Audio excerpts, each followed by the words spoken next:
I can do that again, okay. Welcome to the City of Troy Board of Park Commissioners meeting for Monday, August 19th. Abby, please call the roll. Mr. Emmerich? Here. Mr. Harrelson? Here. Mrs. Anderson? Not present. Alrighty. First item on the agenda is the approval of our minutes from July 15th. Are there any additions, subtractions, or alterations to those minutes? Hearing none, I'll make a motion to approve. Second. All those in favor? Aye. Aye. Minutes approved. Moving on to reports. Mr. Drake. Good afternoon. Good afternoon. Really have nothing to add to my report. Maybe just a quick update. Pickleball has been going well. Back in full swing on all the courts, and just like always, all the courts have been busy every morning. So it's good to see that. We've got a lot of positive feedback too for the work that's been done. Still some fence painting and other minor things that'll be ongoing, but that's going really well. Just a really busy time of year. We've got had a lot of rain cancellations for softball, so we've got some of our summer leagues that are kind of lingering on beyond several weeks beyond normal, and now soccer in full swing as well as football. So extremely busy on the sports turf and athletic fields and complexes. So, but crews are doing well, keeping up with all that, and of course no break in the grass whatsoever. So it is crazy to believe though, or to think that August is already as far along as it is. Tour de Donut this coming weekend, and then we start to taper off the summer events. So things are going well. So 12 new pickleball courts, all painted, all done, and the fencing's all done? Fencing's all up and done. We reuse the existing fence fabric, so there's some painting that will need to be done on those, but all the court numbering and all that stuff's up and looks good. Okay. I did have a note about the sign at Haywood Park. Where we're with that? Yes, it is on order from Clint Signs, so it's being made as we speak, and as soon as we get that in, that'll be reinstalled. Okay. Any questions for Mr. Drake? No. Thank you. Mr. Seiler.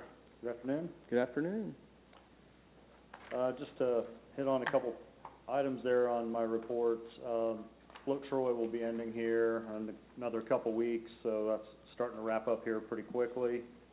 So last date will be September the 7th. And yesterday was the last day of Troy Aquatic Park year number 20 already, believe it or not. So can't believe it's already been 20 years, and can't believe this season's already over.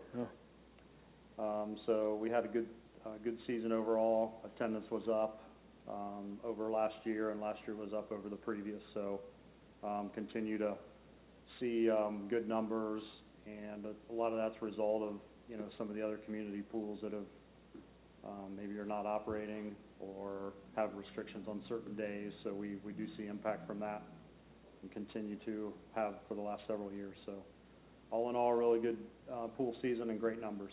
Awesome. The 210 for the Float Troy, I saw we added a couple new tents, or were those replacement of existing tents that were? Those were replacements. So it wasn't additional tents? Right. We did add additional dates, but no additional tents per night. Okay. What did we do last year as far as reserve? Do you have any clue? I think it was just slightly above this number, but I think it's pretty close to where we were last year. Okay. Any questions for Mr. Seiler? All right. Thank you. Kyler submitted his. I didn't see anything out there with Kyler.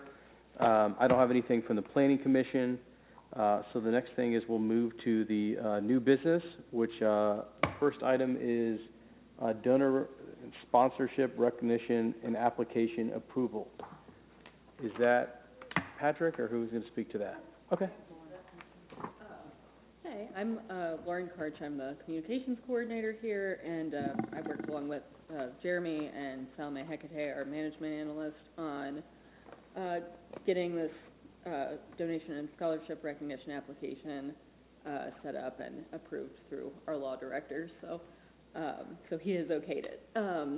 But yeah, basically we wanted to put together a document that could apply to both people who were choosing to make a donation sort of to our parks generally or to a specific park, as well as organizations who wanted to solicit sponsorships, kind of like, football parents, baseball parents, whatever.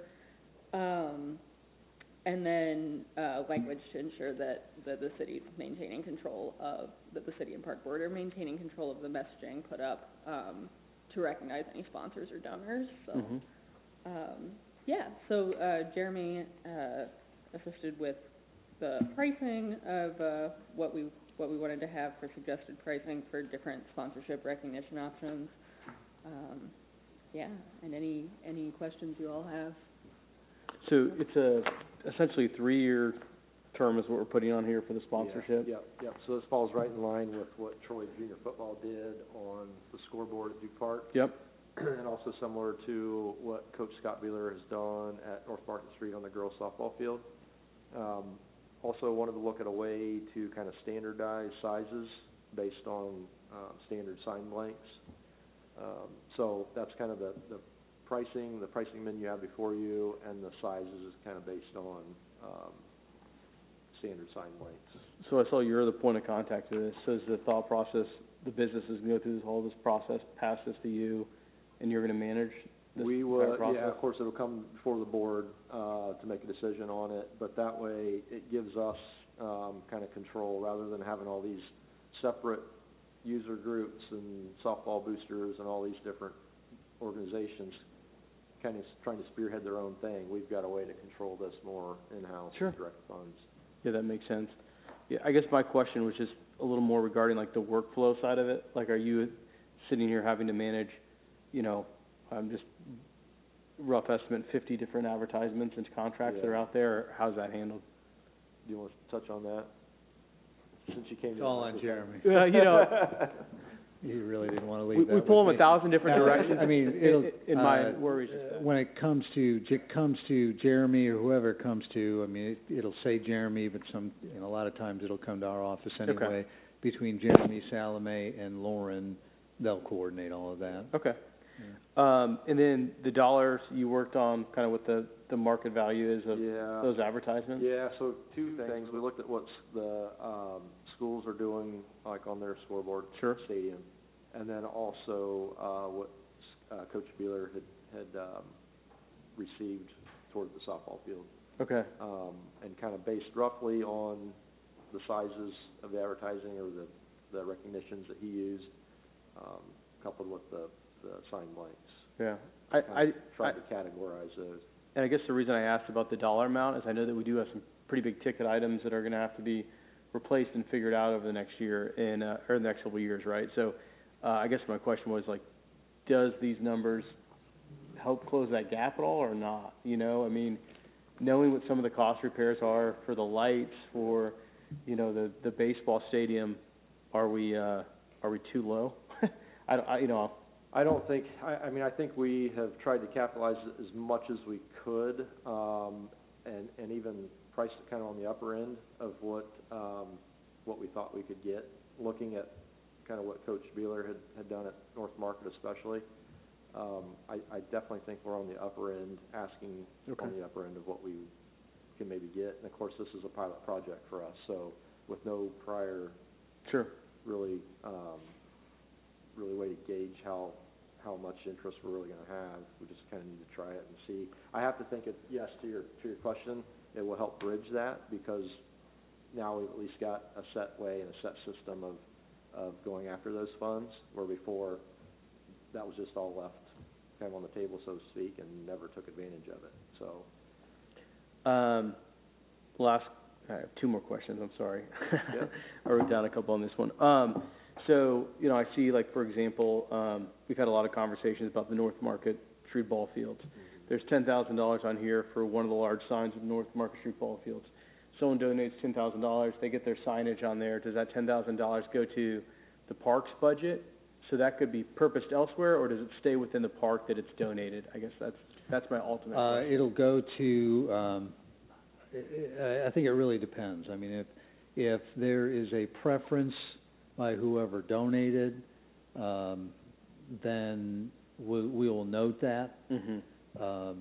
As far as just from a financial standpoint, that would go into the Fund 228, the Park and Rec Capital Fund. Okay, So it's not part of the general fund, it'll be segregated. okay. Yep. Yeah, and I saw that there is a donation, kind of one earmarked and then two, so you have a general donation versus a second, so. Correct. Mr. Harrelson? Is there any reason that we need to, open it up to the well, for a sponsor, I guess, Patrick, are you saying that both the donor and sponsor are going to have their desire, respected if they wanted to designate it? It would be disingenuous to not do that. No, that's not what I mean. Yeah. I mean that Okay. you, not just donors, also sponsors, or not just sponsors but also donors. I don't mean that you're not going to, but I mean, Yeah, it's you're just- looking at it, opening it to both. Correct, and yes, general answer is yes. You know, the one who's gonna have the stronger preference to go towards a specific item is the sponsor, since they're wanting to name that specific, enhancement or, Sure. rehab. A donor may just want to, may have some kind of emotional attachment to a particular park or facility and want to donate towards that, so they'll be maybe a name on a plaque, or, they don't have a designated, use for it, but of course, they still should be recognized. So it's a subtle difference, but a sponsor, I think, have a stronger connection to a specific capital improvement that we're seeking. Okay, and I guess that kind of maybe logically leads to my next question, which is, in the listed application steps, I just want to make sure I understand this correctly. It says that the sponsorship agreements are considered draft until approved by the law director and then shall be signed by the park superintendent and director of public service. On 7, on 9, it says all signage and related improvements shall be formally recommended by the Board of Park Commissioners and approved by Troy City Council prior to being installed. So, I guess, what is the right order of steps here as to what decision the board or the city council makes versus the actual sponsorship agreements being executed? Okay, so point me to the first part of what you... Number 7, Number 7, okay. and then number 9. So 7 is generally just to make sure that we don't have a repeat of what happened, Yeah. where, the cart got before the horse. Sure. And so that's why there's got to be that check and balance before agreements are signed by parties that can't really legally sign those agreements. So, any kind of signage is ordered, installed, et cetera, and the commitments have already been made. So that's why that's there. Regarding the number 9, signage is a very specific sponsorship item, and I was going to make a blanket statement that, the spreadsheet, the menu, if you will, all of those sponsorship opportunities are compliant with our codes, including the sign code. Number 9 just gives us that extra check and balance to make sure, and it's for larger, like the football, the sign, because it is a permanent improvement that's going to be installed on city property, city/park board property, and so that's where we would follow that same process where there are quote-unquote fingerprints by the park board and the council. So I guess then, maybe it's just easier to walk through this. If, a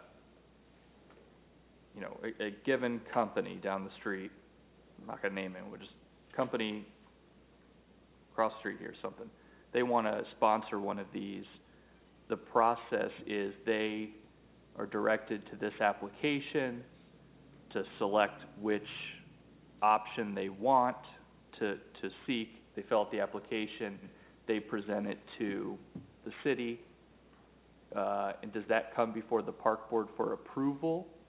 Or does that get approved by Jeremy as is? Or someone else, I mean, or am I missing it completely? I'm just trying to figure out the workflow. Yeah, forgive me, Salome is the one that had all the process details. Sorry.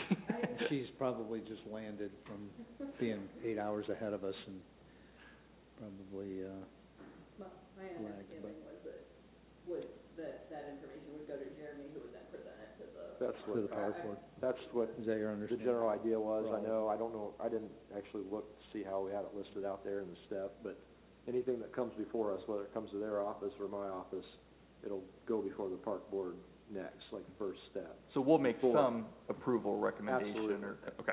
Yeah.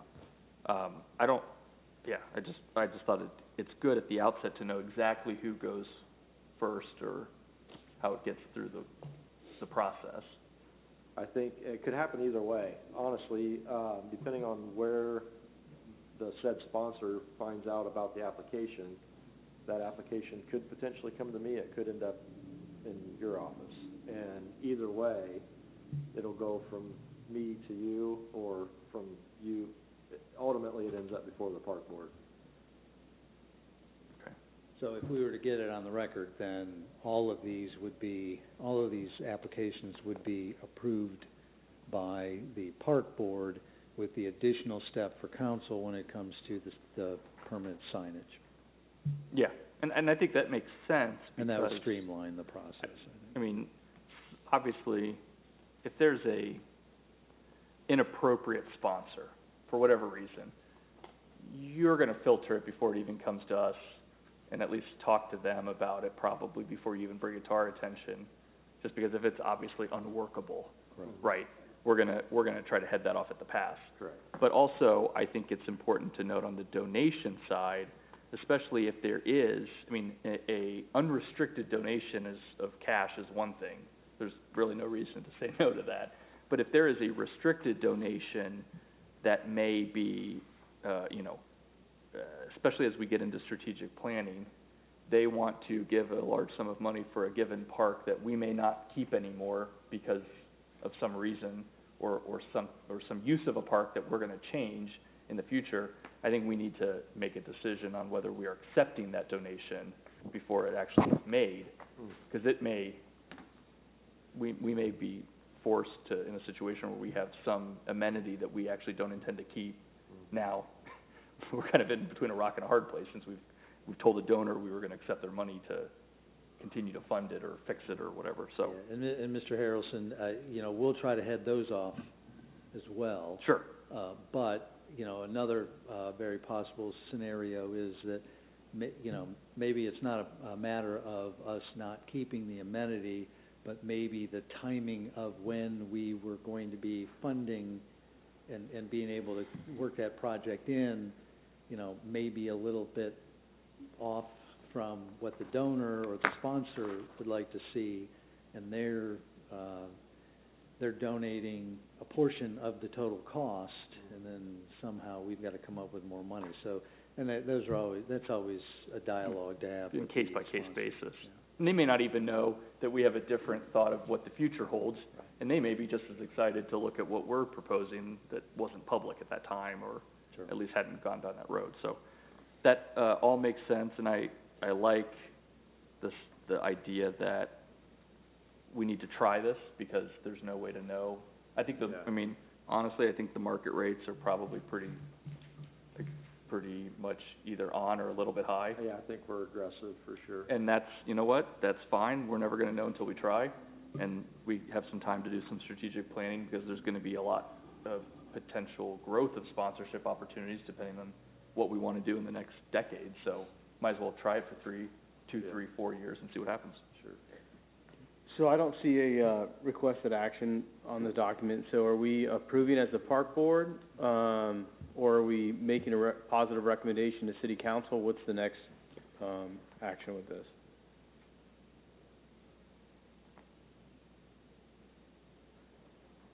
I would assume this is a policy of the park board. That's at what I this would point. assume.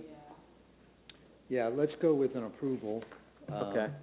We will double check that with Grant, but certainly if you approve it, and then we just take that extra step to go to the council, approval recommendations, the same coming from the park board. Yeah, okay.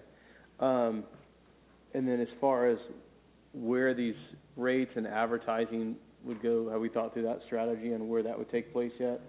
As far as these being out there? Yeah, so, I didn't even look, on the menu, so we talked about, all of our sports fields. Mm-hmm. We're not wanting to have just random advertising within our community park, or our neighborhood parks, our pocket parks, and those kind of places. Mhm. These are, you know, we've always talked about eye litter and not wanting to litter up our community parks Yeah. with advertising.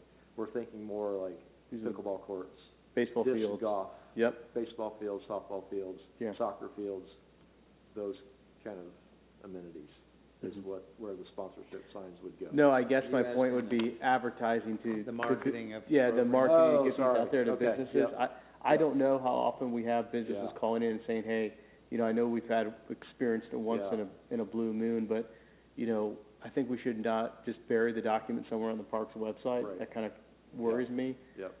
Simply I from the would. fact of when we had the, you know, the golf opening, we had so many, people applied to be part of the Miami Shores Golf Board that we never knew before just because it's on Facebook, right? So Right. I guess my point is, I hope to not bury this document somewhere on the city website and have No, some type we'll have, we'll have a press release, we'll have it on the website, we'll do social media push, send it to the media as well. Okay, I mean, the chamber, yeah. you know, get it in the chamber's hands, and Mhm. they're in their newsletters Share and it. stuff, 'cause that should be pretty low-hanging fruit. So, I also see that we can change the document at any time. So basically, as I make a motion to approve, there's no real timeline that I need to make this for. It's just motion to approve a working document Soon as essentially. Yeah. Yeah, Mr. President, I think this, because of the way the second, Roman numeral is written, that,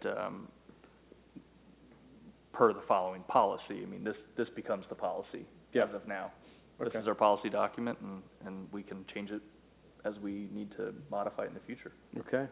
I'll make a motion to approve the donation and sponsorship recognition application policy as part of the park board. Is there a second? Second?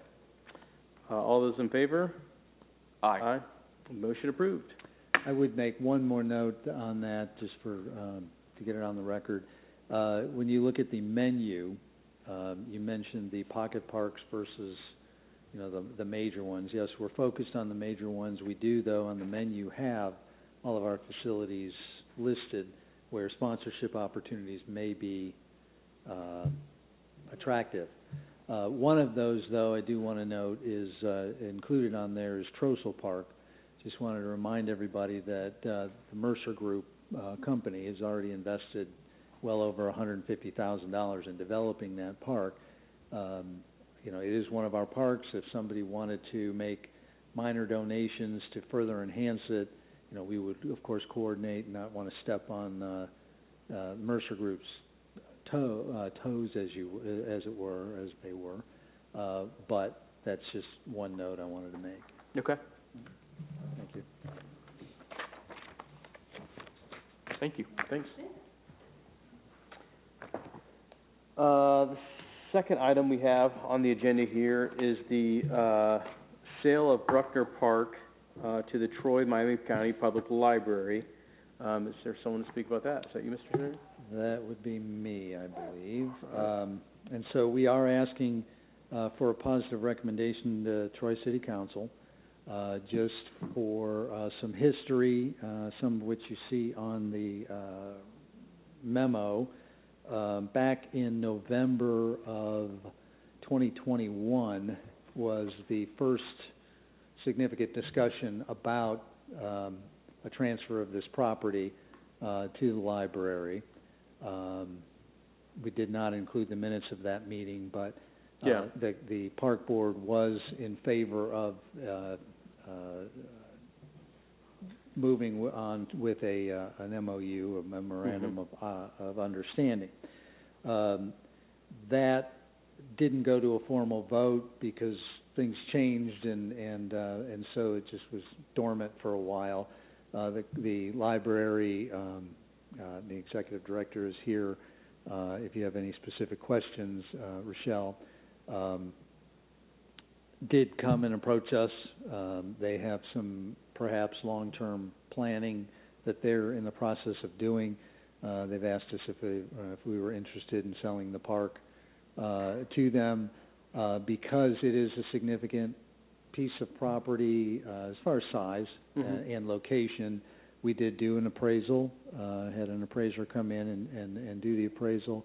That appraisal came back at $140,000 for that piece of property. We're recommending selling it for not $140,000 but $100,000, primarily because, like in 2021, there are some caveats, covenants, if you will, that we want to make sure follow with the sale of the property. It is a park that was donated almost 50 years ago by a pretty significant Trojan, but also a Rotarian, and so there were improvements made to the park, specifically the gazebo that's out there by the Troy Rotary Club by Mr. Bruckner. And so we wanted to make sure that that property would continue to be used. If it was going to be used by the library, it was used for library mission-specific objectives. And by putting that on there and then having a right of first refusal or right of buyback if the mission changed for any reason, that kind of restricts the value of the property, which is why we landed on the $100,000 and not the $140,000. We would intend that the proceeds from the sale would go into Fund 228, the capital fund, to allow the library to gather their resources. There is a deadline here that is by the end of December 2025, so that there's some time if they want to do some fundraising and grant writing, et cetera. But other than that, it is allowed by ORC, Ohio Revised Code, to do this without going to competitive bidding. It is one of the carve-outs that's in the ORC. So it's legal, and Grant has looked at all the paperwork and is satisfied with the documentation and the process. Yeah, you weren't on the board when that originally happened, but I was trying to think of the dates would have happened. I almost emailed you about this, but so it's November 21 is when we had this discussion last. That was the last time we had the discussion. Okay, and I think at that time, a little fuzzy, but I think members from the Rotary group did kind of express their, I would say, not negative support, but they recognized that spot and that gazebo as being like somewhat, it's important. There's a lot of money that went in there from the Rotary group. Is my memory, I thought, of that. So as that, as if the sale of the property goes through, I see there's a note here about the memorabilia relocation. So does that mean, are we relocating that gazebo? Because I thought November 21 we said we couldn't. No, so Mr. Emmerich is a member of the Rotary Club, and it was part of that discussion. There was not a strong indication that, boy, you've got to preserve everything, and we want to keep that gazebo. Okay. Everybody recognizes, it's a 50-year-old gazebo or 45-year-old. Yeah. It is all a brick. There's no way you'd pick it up and move it anyway. Yeah. We had contemplated doing that when we created the monarch habitat. Yeah, that was Treasure right. Island. Yeah. So we knew that wasn't an issue. With the memorabilia that we're talking about here is there is a plaque, a bronze plaque that's embedded in the concrete floor of the gazebo, and we'd like to preserve that if we can. Okay. But other than that, there were no negative comments about this whole process. Okay. Mr. Harrelson, any questions from you, really? My only thought is, and this is just kind of open thought discussion, is, you know, if there's $100,000 coming back to the parks, for the sale of that property, it's designated to, you know, with the history of the Bruckner and the Rotary, like, should we earmark a portion of that or something to go back into a park improvement and have recognition again of the Rotary or Bruckner Park? Or should we have, I mean, is there any thought to that, you think, that needs to be had here? Because I hate to just sell off land that was obviously donated and designated for, you know, a specific reason without properly, I think, recognizing the individuals, even though that was 40, 50 years ago. Yeah, I think it's appropriate to consider how to voluntarily recognize the Rotary in some future capacity elsewhere, if this is going to be I mean, that's vacated. kind of what I think. But I don't necessarily want to condition it on it, just because I don't want to handcuff ourselves to something that may not work in a given scenario. I'd rather be something that we just voluntarily try to do. And look, we've said it on the public record here. Yeah. It would be good to do. Yeah. Hopefully, I don't think there's any reason we couldn't find some way to do it. I just, as a matter of course, don't think it's the best for us to Earmark condition it. Yeah.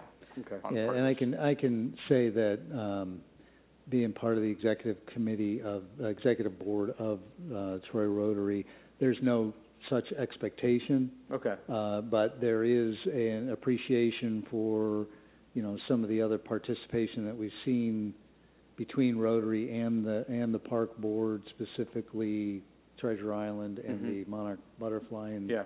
those types of projects. And so, you know, that was part of why Rotary was very positive about this project. Okay. Well, and it's any time. I mean, this sounds a bit kind of Pollyannish about things, but people do stop and read little signs and plaques from time to time, Yeah. right? And it is part of the history of the town to document things that generations later don't know about.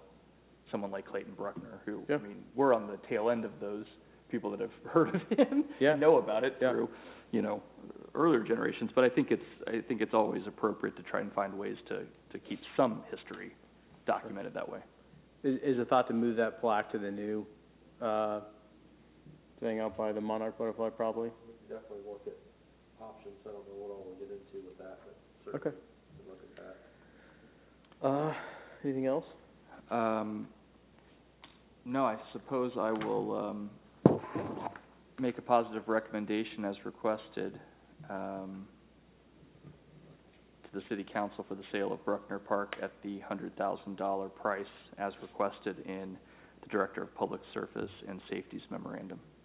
And I'll second that. So all those in favor? Aye. Yes. Yep, aye.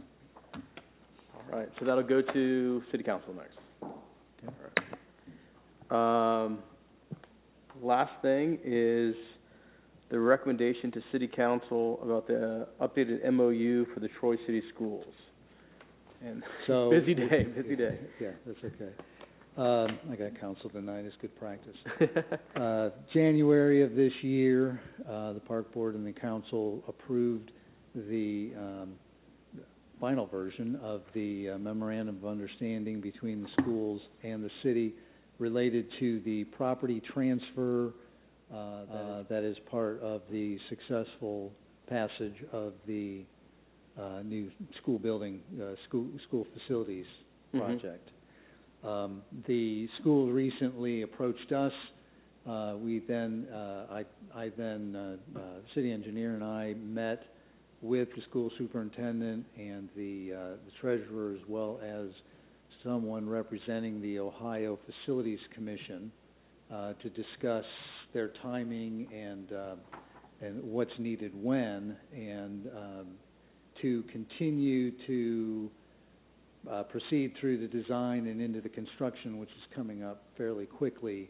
The Facilities Commission, the State Facilities Commission, is requiring that the property that they need for their building, namely Hook and Campbell, park out at, Cookson, be transferred to them. That's consistent with the MOU.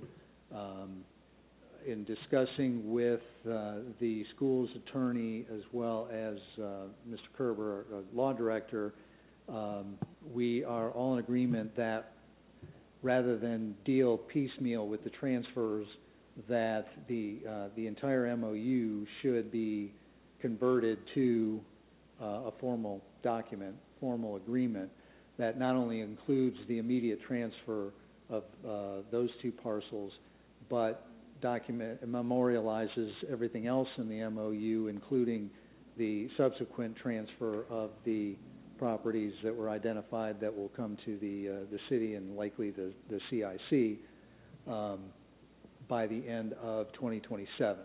And by the end of 2027 is not a different deadline, that is the one that's in the MOU. But we'll get it all together and just take the MOU and convert it to a formal contract. So there's no real changes here, we're just basically formalizing and exercising the document to accommodate the timelines that are. Correct. This is going to the next step, which is contemplated in the MOU. Okay. Any questions, or? Yes. So, I may have missed something, Patrick, I'm sorry. Your memorandum says that the schools must complete the transfers in October to meet the deadline, but you also, we're going to put this into a formal agreement that's comprehensive as to the entire MOU? Are we actually transferring these, or are we just making a recommendation by October? No, the transfer will happen by the end of October of the two properties. We'll include that in the agreement, which is why we're coming to you today, and we couldn't delay any more. But it'll also have language in there that will memorialize the second part of that, which is the school's transfer after they're done with their building project of those three parcels that are to be transferred to the city. So is the city going to bring back to the park board a contract to approve before October? No, it'll be your standard transfer document, and it'll really be, it might have some indemnification in some of the, municipal boilerplate, but it will be basically the language in the MOU becoming part of a formal agreement. Because the MOU, says, hey, this is a general agreement, there's another step to this that will then formalize it, and this is that next step. Right, and I just thought that the park board kind of necessarily has to be a party to the real estate contract that will be the legally binding contract. That's not typically how we've done it. Well, it's not how we ever do it. I know as an attorney, that might be a little foreign. And I haven't had a transfer in my year on the park board yet, so. And from the council's perspective, just so you know, this is not unique, whether it's a real estate contract or any other kind of formal contract. When we have the legislation on the agenda, sometimes we don't have the final language done on the contract. That's left to the law director to approve, and so that way the council is focused on the policy side of it and not, maybe the legalese. And so the recommendation from us, it won't actually take effect until city council would approve something later? Correct. Okay. Which, with the timing would be committee meeting next Monday night, and then action hopefully the following following Tuesday, since that's the day after Labor Day. Thank you. All right, I'll make a motion.